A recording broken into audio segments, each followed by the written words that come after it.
If you travel anywhere in northern New Mexico today, you will see the name Martínez everywhere. It's a fixture on street signs, on local businesses, and government directories. It is one of the oldest and largest family clans in the American Southwest, tracing its roots continuously over 4 centuries. But rewind to the early 1600s, and the Spanish colonial project in New Mexico was on the brink of total collapse. Settlers had arrived expecting quick riches. Instead, they found an unforgiving desert environment and no gold. Frustrated and starving, colonists began fleeing the region in droves. This graph tracks the sharp decline of the initial 1598 Spanish expedition, bottoming out in 1609, when the number of soldier settlers who actually stuck it out had dwindled to exactly 30 men. This tiny, stubborn core kept the entire project from falling apart, eventually generating the foundation for one of the most prominent cultural identities in the modern Southwest. Hernán Martín Serrano was born around 1548 in Zacatecas, a booming silver mining town in Mexico. He joined the 1598 expedition to New Mexico as a sergeant. When the colony failed and others packed up, he chose to stay. Official records eventually recognized him as an antiguo poblador, an old settler and tax-paying citizen of the new capital city, Santa Fe. He was joined by a Taño Indian woman named Doña Inés. Taken from her pueblo as a young girl, she was raised inside Spanish colonial society.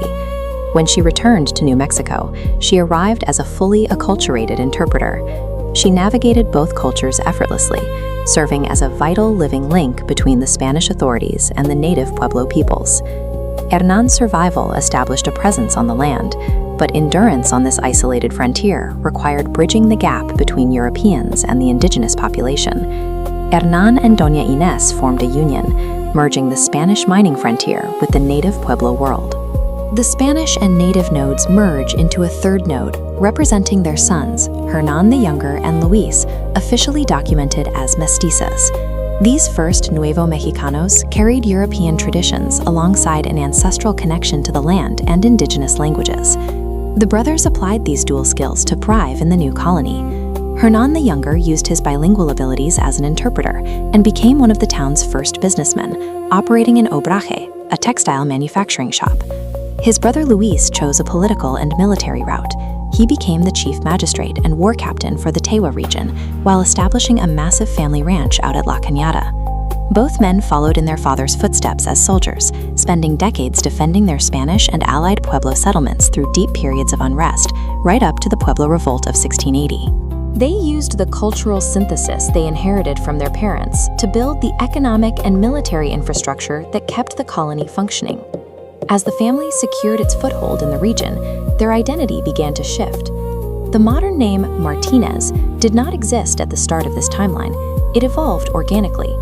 In the 1600s, the family was known as Martín Serrano. By the 1700s, descendants shortened it to Martín. It wasn't until the 1800s that the family adopted the version recognized today, Martínez.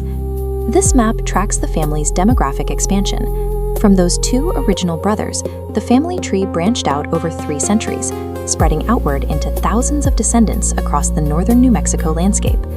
Even after the temporary expulsion of the Spanish during the Pueblo Revolt, the family returned with Diego de Vargas in 1693, permanently weaving themselves into this environment.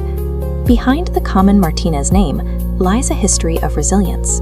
It functions as a living record of the exact moment a new culture was forged on the frontier.